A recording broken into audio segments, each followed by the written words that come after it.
ঘড়িকারে 9:22 আর প্রেতকথার podcast চালিয়ে আমি কিন্তু কাজে বসেছিলাম। এইরকম অবস্থা ছিল প্রতিমার, এবং প্রতিমাটা যেহেতু সাবেকি একদম বাংলা প্রতিমা হবে, সেই জন্য কিন্তু আমি হাতের আঙুলগুলোর জায়গায় মুঠো ইউজ করেছি, কারণ বাংলা প্রতিমার ক্ষেত্রে কিন্তু মুঠোটাই ভালো লাগে।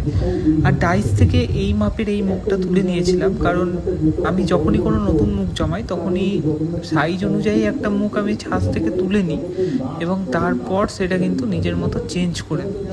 তো মুঠোগুলো তুলে এবং পায়ের পাতাটা তুলে একটু শক্ত হতে দিয়েছিলাম, কারণ সঙ্গে সঙ্গে তো সারা যায় না বা সেট করাও যায় না একটু শক্ত না হলে। তো শক্ত হওয়ার পর 10:25 আর আমি কিন্তু দেখো ওই মুখটা থেকে এই মুখটা তৈরি করে নিচ্ছিলাম। এমনি করে ছাঁচ থেকে মুখ তুলে কিন্তু আমি প্রায় সমস্ত মুখে এমনি করে একটু একটু করে চেঞ্জ করে নিই। আর তোমরা যারা বলো যে মুখ পাওয়া যাবে কিনা, আমি কিন্তু মুখ যেহেতু নিজস্বতা, সেহেতু এটা কখনোই আমি কাউকে দিতে পারবো না, সে ডাইস হোক বা এমনি মুখ হোক। তোমরা এই কমেন্টটা দয়া করে করো না। মুখ সেট কমপ্লিট। আর এতটাই গরম ছিল আমার ঘর, বা এতটাই ওয়েদারটাও গরম, তো সেই জন্য কিন্তু হাতের মুঠো এবং পায়ের পাতার সঙ্গে সঙ্গে শুকিয়ে গেছিলো। এবার আসি আসল টপিকে, সেটা হচ্ছে প্রচুর তোমরা কমেন্ট করেছো যে জগদ্ধাত্রী প্রতিমার মাটির কাপড় করো এবং সেই কাপড় পরানোর পদ্ধতি দেখাও। যদিও আমি আগে পদ্ধতি অলরেডি দেখিয়ে দিয়েছি অন্যান্য ভিডিওতে, কিন্তু তাও টাইম ল্যাপসে এই ভিডিও আরেকবার করে দিলাম। এখানে কাপড় হিসেবে আমি আমারই একটা জামা ইউজ করেছি, যে জামাটা পরে ফেসবুকে আমার প্রচুর ছবি আছে, কিন্তু সেই জামাটা ঠাকুর দিতে গিয়ে অ্যাকচুয়ালি ট্রেনে উঠতে গিয়ে ট্রেনের একটা খোঁচায় পুরোটা ছিঁড়ে গেছিলো পিঠের দিকটা। আর জামাটার বয়স প্রায় 4 থেকে 5 বছর। জামাটা এতটাই প্রিয় ছিল যে সেম চেকের আবার সেম কালারের জামা আমি আরেকটা নিয়েও এসেছি, তো এখন ওটা পরবো। আর এটার হাল এই হচ্ছে, হালত এখন। তো এটা দিয়ে আমি কিন্তু সম্পূর্ণ কাপড়টা পরিয়ে নিয়েছি, জাস্ট আঠামাটির গোলায় চুবিয়েছি, সাইজ করে কেটেছি, আর এমনি করে কিন্তু কাপড় পরিয়ে নিয়েছি, যেমন তোমরা দেখলে। খুবই ইজি প্রসেস। তো প্রথম যারা করবে তাদের হয়তো একটু লটাপটি লেগে যাওয়ার চান্স থাকে, যেহেতু এই গোলা জিনিসটায় আঠা এবং দেখো হাতের কি অবস্থা। তো হাতের সাথে কাপড়ের সাথে কিন্তু একটু লেপটে যাওয়ার চান্স থাকে যারা প্রথম করছো, কিন্তু আমার যেহেতু করে হাত সেট রয়েছে, সেহেতু আমার কিন্তু এই প্রবলেমগুলো হয় না। এক কথায় পুরোটাই তোমাদের অভ্যাসের ওপর। তো এটাই টেকনিক আর কি, দেখিয়ে দিলাম আরও একবার, আগেও ভিডিও দেওয়া আছে। আর এবার আমি তোমাদের আরেকটা কয়েকজনের কমেন্ট ছিল, আমার নাম মনে পড়ছে না, তো যাই হোক, সিংহের মুখ করা দেখিও। তো সিংহের মুখের তো একটা বেসিক স্ট্রাকচার এক মাটি দিয়ে আমি করেই রেখেছিলাম, যেটার ওপর আমি মাটি চাপাবো।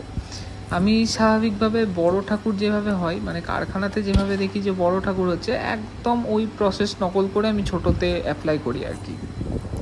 কারখানাতে দেখেছি সিংহের মুখ করার সময় একটা স্ট্রাকচার ঘর দিয়ে বেঁধে নেয় এবং তার উপর এক মাটি অর্থাৎ তুষ মাটি দিয়ে একটা আকার করে রাখে, এবং তারপর কিন্তু মোটামুটি ওটা যেহেতু বড় ঠাকুর, সেহেতু আঠা মাটি দিয়ে একটা শেপ দেয়। তো আমি এই তুষ মাটি দিয়ে এরকম একটা কঙ্কাল টাইপের স্ট্রাকচার করে রেখেছিলাম।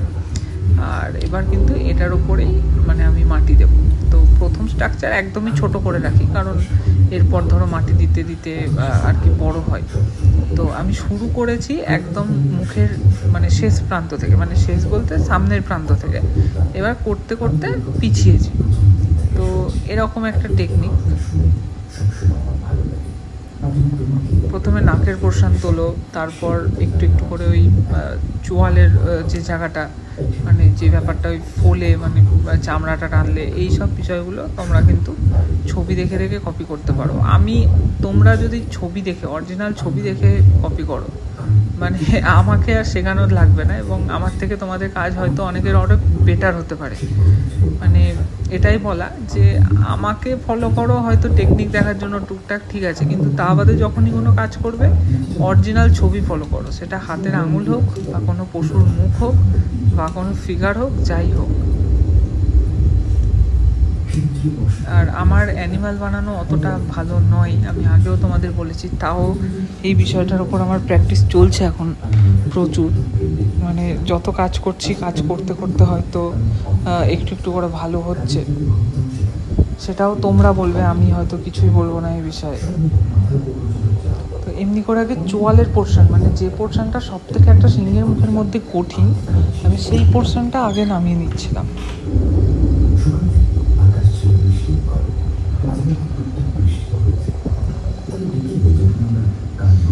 আচ্ছা, তোমরা সিংহের মুখ তৈরি করা দেখো, এখানে আমার বোঝানোর মতো কিছুই নাই, আর আমি এখানে কিছু কমেন্ট করে নিই তোমাদের। ঘোড়ার মুখের যে ভিডিও, মানে ছোট্ট রিলসটা দিয়েছিলাম, ওখানে তোমরা কমেন্ট করেছো Shantanu Chatterjee, show artistic, show prominent. এটা 6 ইঞ্চির মধ্যে মানে ঘোড়ার মুখটা ছিল, তো ওর মধ্যে যতটা পসিবল আমি করেছি। প্রদীপ দে খুব সুন্দর। অরিন্দম রয় দারুণ, থ্যাংক ইউ। সায়ন ঘোষ দারুণ। টুম্পা বসাক খুব সুন্দর লাগছে, থ্যাংক ইউ। গৌরাঙ্গ প্রধান খুব সুন্দর হয়েছে, নিখুঁত কাজ। কে বলে জীবজন্তু ভালো করতে পারেন না? এটা আমিই বলি, আমি জীবজন্তু খুব একটা ভালো করতে পারি না, কারণ তোমাদেরই কমেন্ট আসে প্রচুর সোশ্যাল সাইটে যে সিংহটা আরও ভালো হতে পারতো, বাঘটা আরও ভালো হতে পারতো, হাতিটা আরও ভালো হতে পারতো। আর সত্যি মানে ফিমেল ফিগার বা মেল ফিগারের থেকে কিন্তু কোনো অ্যানিমালের ফিগার বানানো অনেক বেশি টাফ। এখানেই সিংহের মুখ বানানোর ভিডিও, মানে সিংহর মুখটা বানাতে আমার মোটামুটি 1-1.5 ঘন্টা লেগেছে, এইটুকু বার একটা সিংহের মুখ হলেও। তো এর ভিডিও করতে করতে আমার স্টোরেজ ফুল দেখাচ্ছিল, তো মাঝখানে আমি আবার কিন্তু টাইম ল্যাপসে দিয়েছি, মোটামুটি আদলটা আনা দেখে নাও, মেন জায়গাটা ভিডিও করা আছে, তারপর আবার টাইম ল্যাপসে দিয়ে একটু খাঁজখুঁজগুলো খোঁজানো আছে। আশা করি তোমরা দেখলেই বুঝতে পারবে কি করেছি। রয়্যাল আর্ট ভাই, কিভাবে মোট স্মুথ ফিনিশিং দে? আচ্ছা, এটা আমি ধরে নিচ্ছি এরকম লিখেছো, ভাই কিভাবে মাটির স্মুথ ফিনিশিং দাও? মাটি স্মুথ ফিনিশিং, মাটিটাকে পরিষ্কার হতে হবে সবার আগে, যে জায়গার কোন জায়গার মাটি ইউজ হচ্ছে সেইটার ওপর ডিপেন্ড করছে, তারপর তো নিজের মানে হাতের ওপর ডিপেন্ড করছে, যেমন ব্রাশ করে পরিষ্কার করতে পারো, সিরিশ করে পরিষ্কার করতে পারো, এগুলো তোমার ওপর। আচ্ছা, ক্লে আর্ট দাদা, তুমি সিংহের ফেস বানানোটা ভালো করে দেখাবে, এটাই আমার অনুরোধ। ঘোড়াটি খুব ভালো হয়েছে। সিংহের মুখ জমানোর ভিডিওটা করতে করতে আমি মানে এডিট করতে করতে আর কি তোমার কমেন্টটা করলাম। অপু সিংহ কারখানার কাজের ভিডিও দাও। কারখানায় একটা রাধাকৃষ্ণ বাঁধা হচ্ছে রাসের, তো দেবো ভিডিও দেবো। শিবশক্তি মৃৎশিল্পী। সোনা কালার কি নাম? সোনা কালার সোনালি নাম, একদম সিম্পল। দাদা সরস্বতী ঠাকুর করতে চাই, কিন্তু কন্ট্যাক্ট কীভাবে করব? কন্ট্যাক্টের অপশান আমি আপাতত অফ রেখেছি, আমাকে তোমরা ফোনে পাবে না এখন। এই জগদ্ধাত্রী যাওয়ার পর আমি অ্যাকচুয়ালি কিছুদিন রেস্ট নেব, মানে কোনো কাজ করব না। আর তার সাথে আমার কিছু রাধাকৃষ্ণ, কালী ঠাকুর, এদিক ওদিক টুকটাক কাজ নেওয়া আছে, ওগুলোই হয়তো করব। তারপর সরস্বতীর কেস হচ্ছে, সরস্বতী আমি যাদের প্রতিমা প্রত্যেকবার করি তাদের আগে মানে প্রায়োরিটি দিতে হবে, এটা আমি বাধ্য আর কি প্রায়োরিটি দিতে। তো তাদের কাজ তো করবোই, যদি তাদের কেউ অফ হয় তখন আমি নতুন কাজ নেব, তো তাই জন্য আমি নতুন কারোর কাজ আগে থেকে নিচ্ছি না, এটা হচ্ছে কেস। আচ্ছা, ঘোড়ার কমেন্ট মোটামুটি কমপ্লিট হলো, আগের দিনকার ভিডিওটার কমেন্ট দেখা যাক।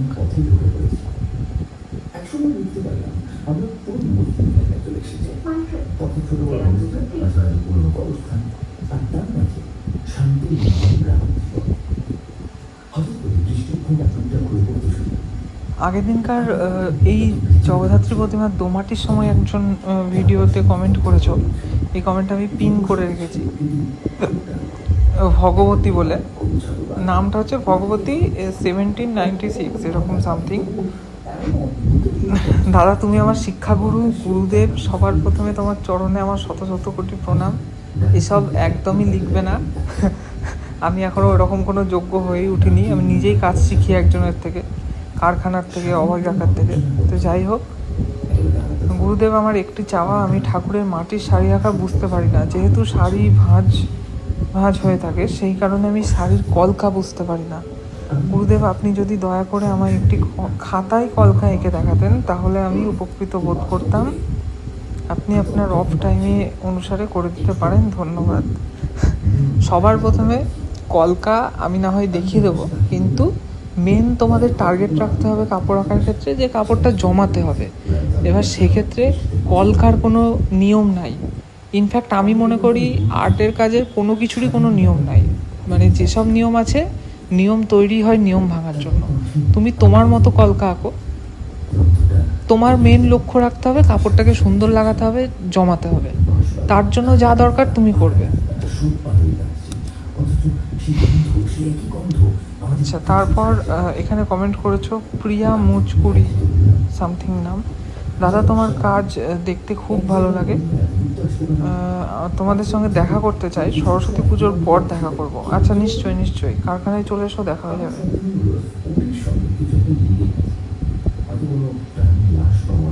সমীরণ সূত্রধর, দাদা তোমার কাজ আমার খুব ভালো লাগে, তুমি প্রতিমা সিংহের দোমাটিটা একটু দেখাবে নেক্সট পার্টে।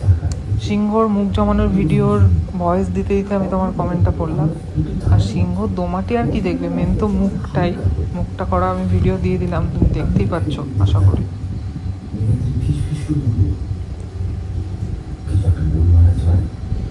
দাদা আমিও প্রতিবন্ধ নাই এটা বোধহয় হবে, দাদা আমিও প্রতিমা বানাই। আচ্ছা ঠিক আছে, ভয়েসে বললে এরকমই নেয়, আমি দেখেছি কথাগুলো। দাদা আমিও প্রতিমা বানাই, কোথাও থেকে শিখিনি, মোবাইল দেখে দেখে শিখে গেছি, এখন প্রতিমা বানিয়ে বিক্রি করি।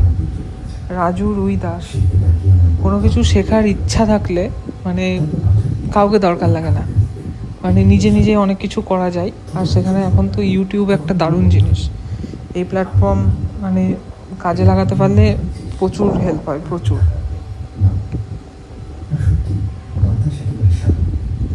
আচ্ছা, FM গেমিং, দাদা আপনার রং করা মেশিনটা একবার হলেও দেখাবে। রং করা মেশিন মানে কম্প্রেসার মেশিন? আচ্ছা নিশ্চয়ই দেখাবো। কম্প্রেসার মেশিন আর ওই গান নিয়ে, আমার কাছে যে 4-5টা গান রয়েছে, পেন্সিল গান, সবগুলো নিয়ে না হয় একটা ভিডিও দেবো।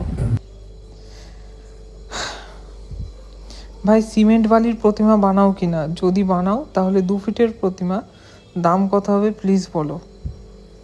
শ্রীনাথ কিস্কু, 2 ফিটের প্রতিমা সিমেন্টের বা ফাইবারের হলে আপনাকে কারখানায় মানে অসীম কাকার সাথে যোগাযোগ করতে হবে, কারণ আমি সেক্ষেত্রে শুধু মাটির কাজই করতে পারবো। তা আমাদের প্রসেসিংগুলো মানে ডাইস করা, ডাইস থেকে কাস্টিং, ওগুলো কিন্তু কারখানায় মানে ওরা করে, অন্য মানুষ করে। তো তার জন্য সেই অর্ডারটা আপনাকে পার্টিকুলার অসীম কাকাকে দিতে হবে।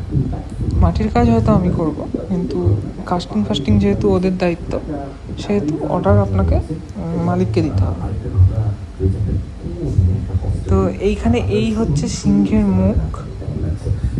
তো আজকের ভিডিও এইটুকুই থাক, মোটামুটি অনেক রাতও হয়ে গেছে। পরের কমেন্ট আমি আবার পরে পড়বো, ভিডিওটা শেষ হতে যাচ্ছে। তো দেখা হচ্ছে পরের ভিডিওতে, কানেক্টেড থাকো চ্যানেলে। টাটা।